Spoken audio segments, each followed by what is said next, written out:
Hello friends, defence discussion series के एक नए एपिसोड में आपका स्वागत है। मैं हूं गुलशन चौहान।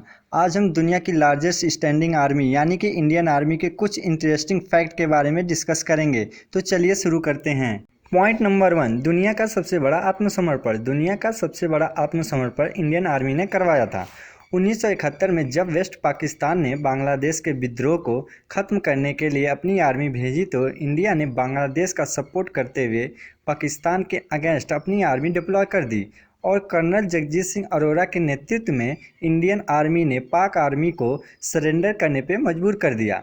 इसमें 93,000 पाकिस्तान सैनिकों ने इंडियन आर्मी के सामने 16 दिसंबर 1971 को सरेंडर किया था। इसी दिन को इंडिया में विजय दिवस के रूप में मनाया जाता है।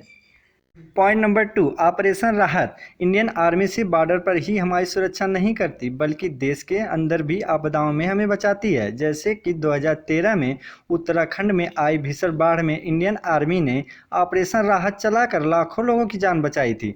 लगभग 20,000 ऐसे लोगों को एयरलिफ्ट किया गया था जो बाढ़ के बीच में फंसे हुए थे और इस दौरान लगभग 300 टन राहत सामग्री भी पहुंचाई गई थी। यह दुनिया का सबसे बड़ा रेस्क्यू ऑपरेशन माना जाता है। Point number 3, jungle warfare. अगर हम जंगल वारफेयर की बात करें तो इंडियन आर्मी जंगलों में लड़ने के लिए सबसे सक्षम आर्मी मानी जाती है।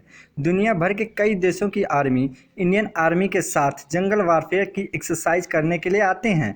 इंडियन आर्मी हर तरह के मौसम में लड़ने में सक्षम है, चाहे वह राजस्थान के मरुस्थल हों या हिमालय के ग्लेशियर या फिर आसाम के घने जंगल। हमारी आर्मी हर परिस्थिति में लड़ने में एक्सपर्ट है। इतना ही नहीं, इंडियन आर्मी दुनिया का सबसे ऊंचा बैटल ग्राउंड को होल्ड करती है जो कि लद्दाख में पड़ने वाला सियाचिन ग्लेशियर है।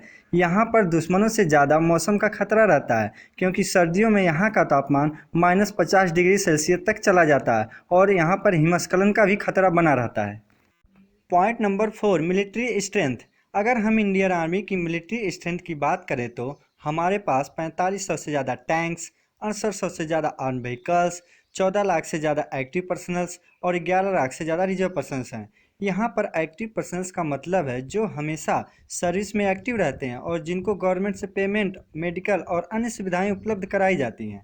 जबकि रिजर्व पर्सनल्स की बात करें तो इन्हें कोई ऐसी सुविधाएं नहीं मिलती। ये बस ट्रेनिंग के बाद नॉर्मल लाइफ कंटिन्यू करते हैं और इनको युद्ध या किन्हीं अन्य कठिन परिस्थितियों में ही वापस बुलाया जा सकता है।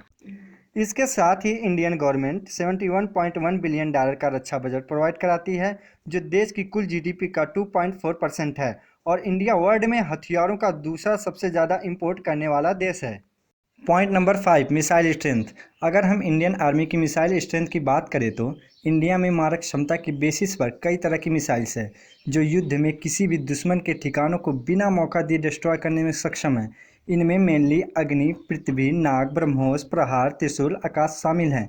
इनमें से सबसे ज़्यादा दूरी तक अटैक करने वाली अग्नि 5 है जो 3000 से 5000 किलोमीटर दूर तक के टारगेट को हिट कर सकती है और इसकी अटैकिंग रेंज को बढ़ाने के लिए डीआरडीओ लगातार प्रयास कर रहा है जो इसके नए वेरिएंट अग्नि 5A में ऐड होगा। और इन सभी मिसाइल्स में ब्रह्मोस सबसे डेडलीस्ट मिसाइल मानी जाती है। यह दुनिया की सबसे तेज़ सुपरसोनिक मिसाइल्स है जो 3700 किलोमीटर प्रति आवर की स्पीड से मार करने में सक्षम है। इसे सबमरीन, शिप, एयरक्राफ्ट तथा मोबाइल लॉन्चर से लॉन्च किया जा सकता है। इसे इंडिया और रसिया ने संयुक्त रूप से बनाया है।